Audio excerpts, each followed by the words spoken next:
Good morning.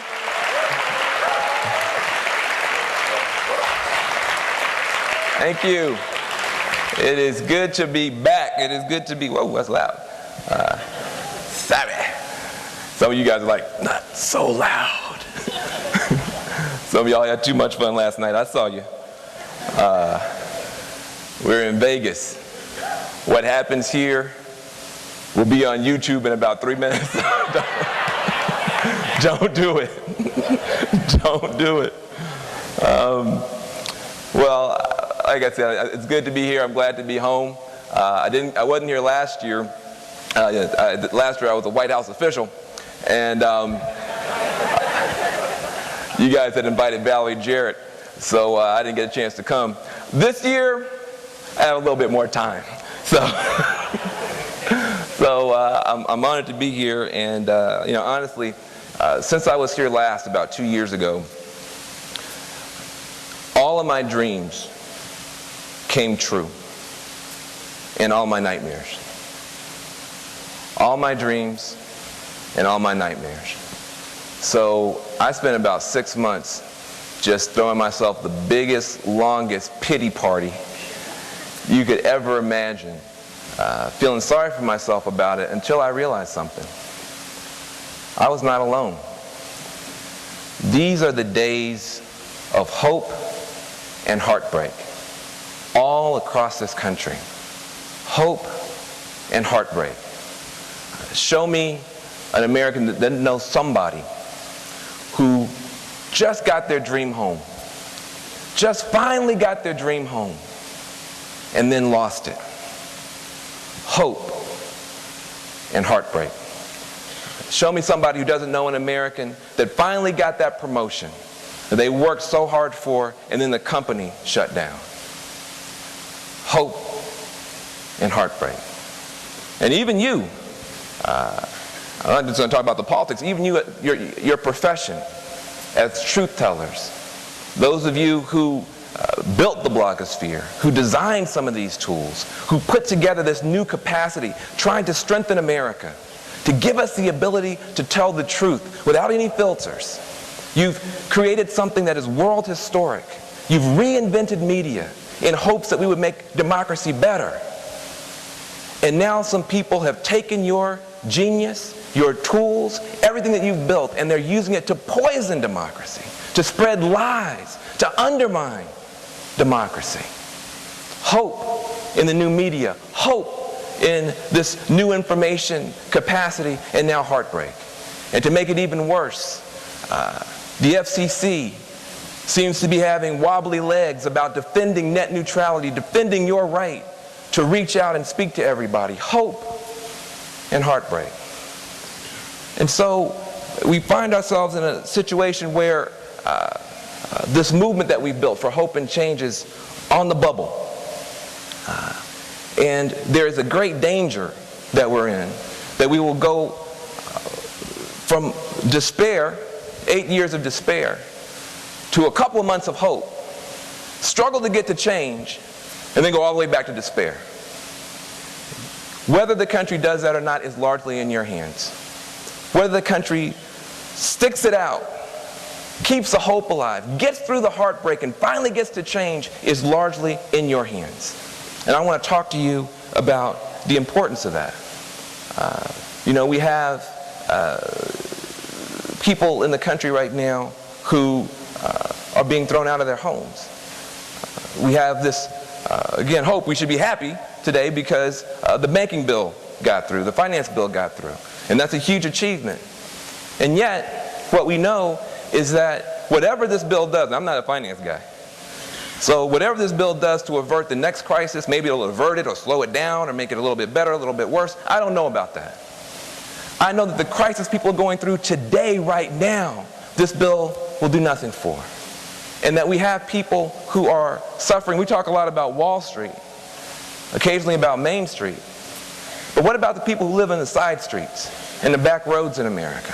Where is the hope for them in this bill? If we don't get together now and push for the next round of reforms to actually make sure that the banks that we bailed out will bail us out, a lot of what we are even celebrating won't be worth it.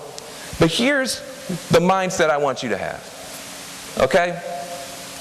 Hope is tough when you're in despair, but it's nothing compared to change, okay? In your personal life, you know this, all right? If you're 15 pounds overweight, all right, and you think you want to lose weight, but you just say, you know what, I'm out of shape, I haven't been in shape for a long time, and I'm going to eat another donut, right? That's called despair, okay? Now, well, you're munching the donut and wiping the crumbs off, and you walking, through the mall, and you see a fitness magazine, and you see a beautiful fitness person with the washboard abs, and the bicep, and the tricep, and you think to yourself, I could look like that. That's called hope, okay? That's called hope, all right? When you actually go to the gym and actually change your diet and actually lose 15 pounds, that's called change, okay? That's change. That's harder. That's up and down. That's back and forth. That's good days and bad days. It's not going to always be easy. But if you don't go back to despair, this is my point, Netroots Nation. If you don't go all the way back to despair, if you keep the hope alive, then change is still possible. Change is still possible. And so, how are we going to deal with getting a change? Now, we have not only the heartbreak that we feel, but we have an actual backlash, a ferocious backlash that will stop at nothing to bury everything you fought for and everything you believe in. You should not be surprised, Netroots Nation. You did not lay down for 8 years when people you didn't believe in were in office. Don't expect other people to lay down for you. One of the things that happened to us is that we really believed in 2008 that we had gotten to some kind of a finish line. After 200 years or 40 years or at least 8 years, however you do your math, we had finally gotten to a finish line.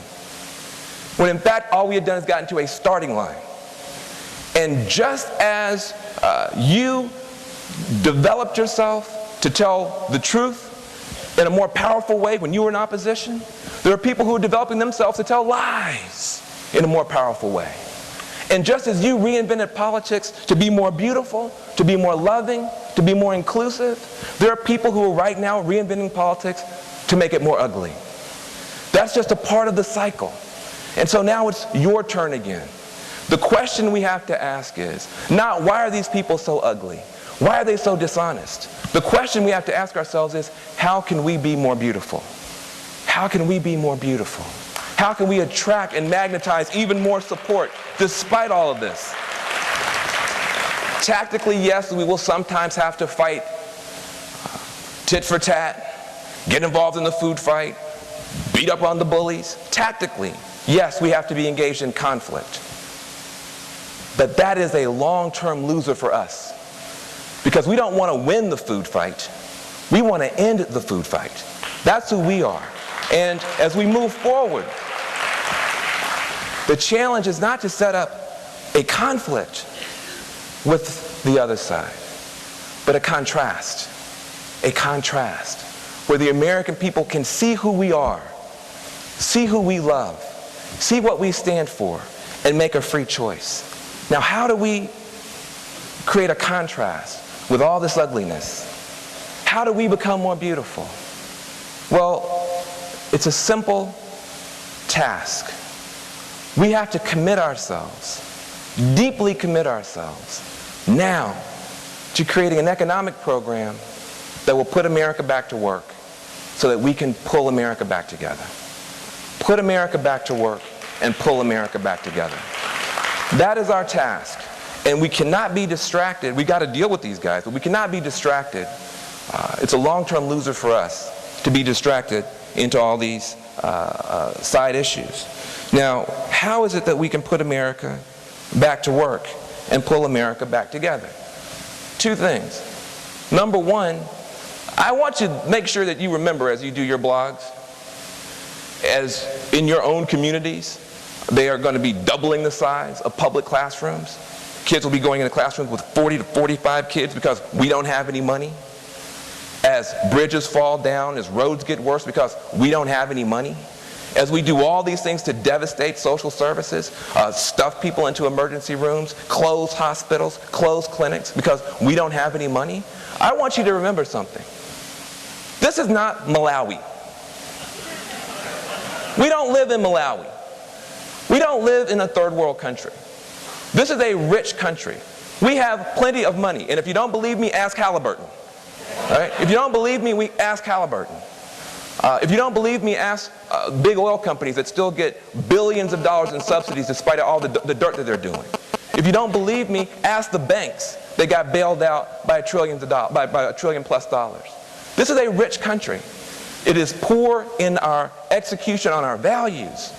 But we have to be the people to stand up and say, don't tell me that we don't have the money in this country to do the right thing. What we don't have is the will and the heart and the courage to do the right thing. So don't accept the argument, any argument about some financial limitations. The limitation is not in our pocketbook. The limitation is in our hearts. And our hearts can grow. And your job is to grow our hearts. So number one, there's plenty of money out there. Don't fall into the trap of this whole deficit argument. There's plenty of money out there. The question is how are we going to spend it?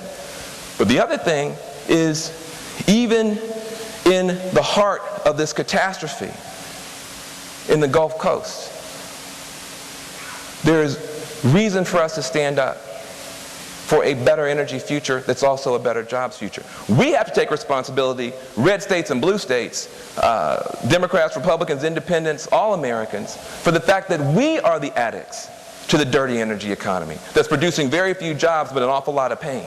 Very little gain, but an awful lot of pain from big oil and big coal. But we're the ones who've been pushing our energy workers to drill deeper and deeper holes. Our coal workers in Appalachia, who we asked to drill deeper and deeper holes to drag coal out so we can keep powering America in the same old way. Deeper and deeper holes. And they're risking their lives and losing their lives. Heroes losing their lives to try to power us, keep the lights on in the same old way. We're the ones that have been pushing our workers to go out on the ocean and drill deeper and deeper holes, risking their lives, losing their lives to power America in the same old way. So we can now stand up and be very, very clear that America's future is not down those holes. America's future is not down those holes. If you want to see the future, look up. If you want to see the future, look up. Look at the sun. Look at the solar power. We have a Saudi Arabia of solar energy in our country. Not just in the plain states, not just here where it's hot, but on rooftops across America. We can put people to work right now manufacturing the solar panels. Solar panels don't put themselves up. Somebody's got to put those solar panels up. Right? Don't tell me that there's not work to be done in this country. We have a Saudi Arabia of wind energy in our country. Not just in the plain states, but off our coast, up in the Great Lakes area, even down in the Gulf. A Saudi Arabia of wind energy. We have workers sitting idle right now in Ohio, Indiana, Michigan, the so-called Rust Belt. Some of the best workers in the history of the world. Don't let anybody tell you, oh, these lazy union guys, these auto workers, blah, blah, blah. Well, first of all, these people are some of the best workers ever in the history of the world. First, they make cars, okay? Don't let anybody talk down American workers and union workers. First of all, they make cars. You can't make a car. We got some of the smartest people in the world right here. Right? We got more degrees than on a thermostat. You can't make a car. Right? We could go in there right now. We'd be in there for a week. We would make one car. We'd make one hubcap, kind of wobbly. Right? So let's respect America's workers. Let's respect the genius and the determination and the skill of American workers and put them back to work. Each wind turbine, I'm not talking about windmills, okay? I'm sick of hearing politicians talk about windmills. Let's let you know they are poorly staffed, okay? This is not Holland. This is not 1852. We don't need any more windmills. But we do need some more wind turbines. Huh? Boeing level engineering. a jet engine in the sky, 8,000 finely machined parts in each one. That's a car. As much steel as in 26 cars. You can put your auto workers back to work, your steel workers back to work, just repowering America with the Saudi Arabia of clean wind energy that we have. And guess what? If you build a wind farm and wind platforms out there in the Gulf and something goes wrong, you won't have a massive wind slick that comes and destroys the whole economy. I've never heard of a wind slick. There's a smarter way to do this now. Right? I've never heard of a sun spill, from a solar farm. There's a smarter way to do this now. If we had sane energy policy, we could put Americans back to work. If you want to have the jobs of tomorrow, it's very simple. You make the products of tomorrow. Very simple. And the products of tomorrow are in clean energy and clean energy technology. And you can put your green PhDs to work, but also your PhDs, the people who can work with their head and their hands to repower America. So we can hold the vision about how we put America back to work. And it's not just a vision for the industrial belt. I want to turn the Rust Belt into a green belt for sure. But rural America, red state America is suffering because of our stupid energy policies. If we had smart, sane energy policy right now, farmers, family farmers who are struggling today, who are losing their homes, there's a foreclosure crisis there too. They're losing their land, they're losing their homes. If we had smart, sane energy policy, we could get them 3 paychecks today. 3 paychecks. What am I talking about? Number one, they can put wind turbines on that land and get $10,000 to $20,000 just to watch them turn. 1 paycheck. 2nd paycheck, they could grow an advanced energy crop, hopefully not a food crop like ethanol, but an advanced energy crop that could actually create more energy independence and put another paycheck in their pocket. And if they use smart, advanced agricultural techniques where they capture the carbon in the soil, right? Sequester the carbon in the soil, then they can form co-ops and play in the carbon markets, get paid for that, and get 3 paychecks. This vision is good for red states and blue states, you see. We can put the whole country back to work, and that's just on energy. See, once you are clear that we have an economic program that we're willing to fight to the death to pay for it in smart ways, that we are willing to put all Americans back to work, urban, rural, red states and blue states, then you buy yourself the right to pull America back together. See, you are in grave danger right now because the scenario that you're inheriting with the present economic policies is going to give you a battleground forever, which is not what you want. You want to fix these problems. You want to solve these problems. You want to see this country become what it can be. But the present economic strategies and approaches guarantee that you're going to have a country that is more ethnically diverse, which is a good thing, but less economically prosperous, which is a very bad thing. More kinds of people with less to share. That's a recipe for a battleground, not a common ground. Your opponents see that future, and what they want to do is to use racial fears and demagoguery and anti-immigrant stuff to push down on the diversity. That's their strategy. Your strategy is say, no, we love the diversity. That's America. We want to push up on the prosperity. We want to push up on the opportunity. So you've got to have a progressive economic strategy that you're coherent around. Otherwise, you'll never be able to pull America back together. But that's what you want. That's why all you cynical, secular bloggers were crying like babies in November 2008. Right? Because you saw, I saw you crying. I saw you slinging snot. Hugging each other. The next day, oh well, this may not work out very well. You're not fooling nobody. You're not fooling nobody. Because you love your country. And you believe what we were told as children. That's That's why some of you are so angry now and write that mean stuff and got so much, fire coming off of you, because your heart was broken not just this year. Your heart got broken a long time ago. Because when you were a child, you got a chance to sing a song, America the Beautiful. And you believed that song. You believed it. And you didn't see it just as some little ditty to sing. You saw it as a promise to keep. That you would protect that beauty. That you would defend that beauty. That you would defend it from the clear cutters and the oil spillers and all those people. And yet somebody somewhere along the way took that song away from you. You put your hand over your heart as a little child. And you said a pledge of allegiance. And you believed it. You meant it. Liberty and justice for all. And you remembered that they didn't say liberty and justice for all except for the gay people. Or liberty and justice for all except for the newcomers and the immigrants. That wasn't what you said. That wasn't what we said. We said liberty and justice for all. And that's what motivates us. And we don't talk about it enough. We should stop calling ourselves environmentalists. We should call ourselves patriots.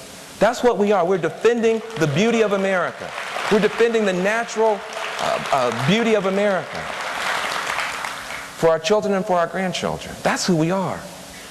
And you can go to red states and blue states as a patriot, defending America's beauty, and find community, and find support. We're defending the best of America's values. This cheaper patriotism is not the only kind of patriotism. There's a deeper patriotism. And that's what has to motivate us going forward, you see. Now, I was born in 1968. Right? I was born in 1968. That was the year they assassinated hope in this country. That was the year they assassinated hope. Got a great soundtrack there. Literally, the guy's playing like America the Beautiful. Mysterious ways, man. Y'all are secular, I can't go there. But something just happened. But I was born in '68. And that was the year they assassinated hope in our country. Shot Bobby Kennedy. Shot Martin Luther King. And I remember being a kindergartner, and a classmate of mine asked Miss Brown, my kindergarten teacher, who was Bobby Kennedy? She started crying right there in front of the whole class.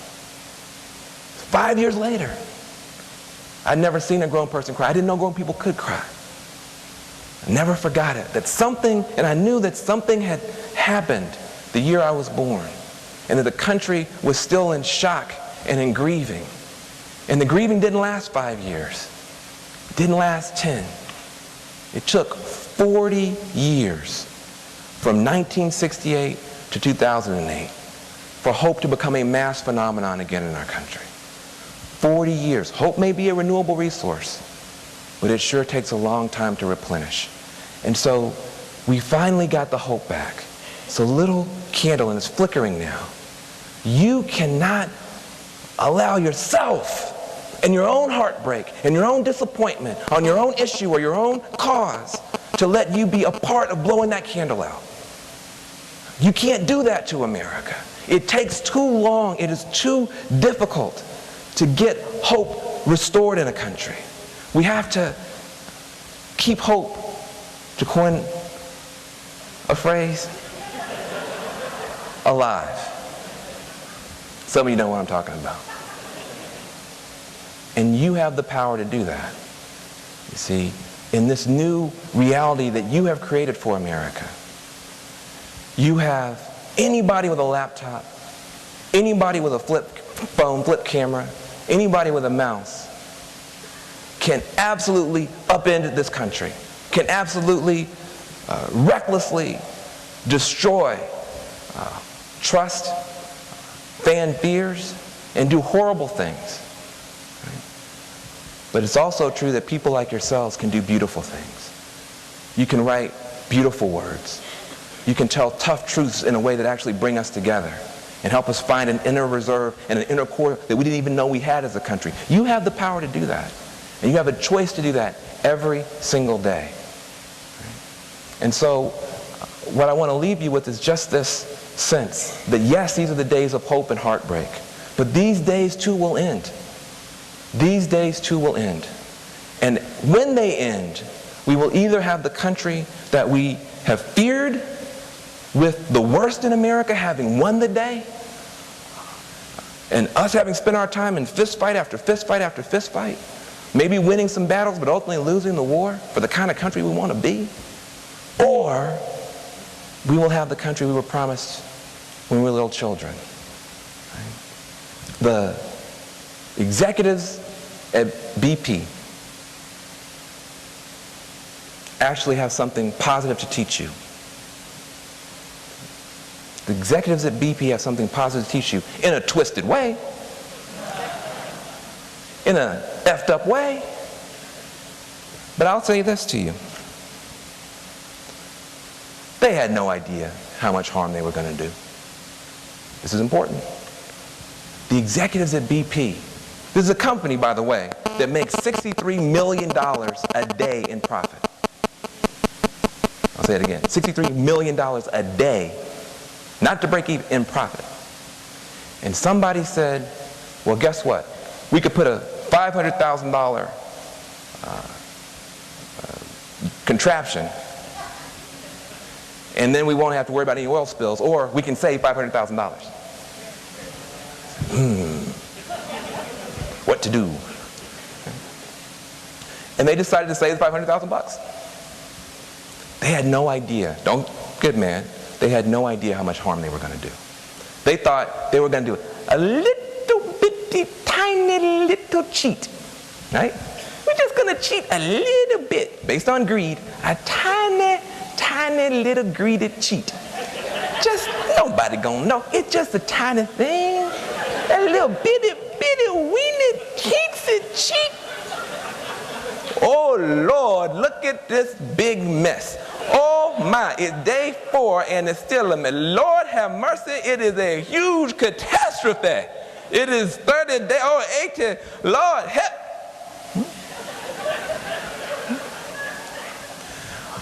A tiny act based on greed had non-linear, insanely horrible outcomes.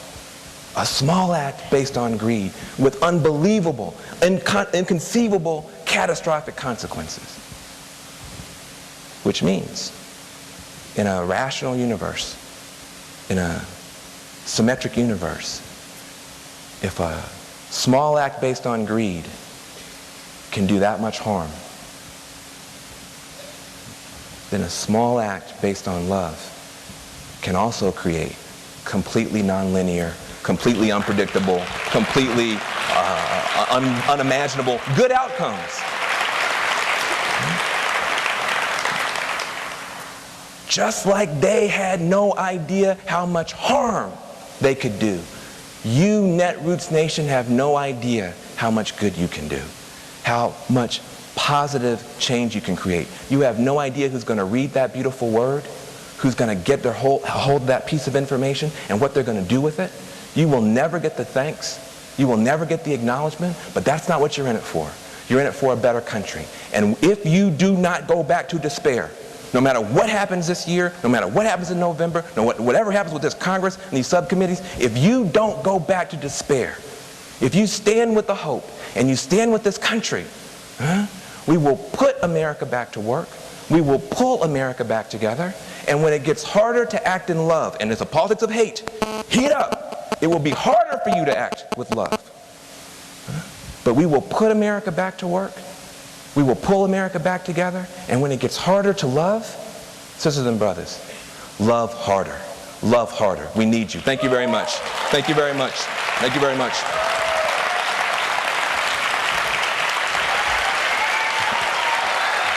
Great job. So we're going to go sit right over there. Okay.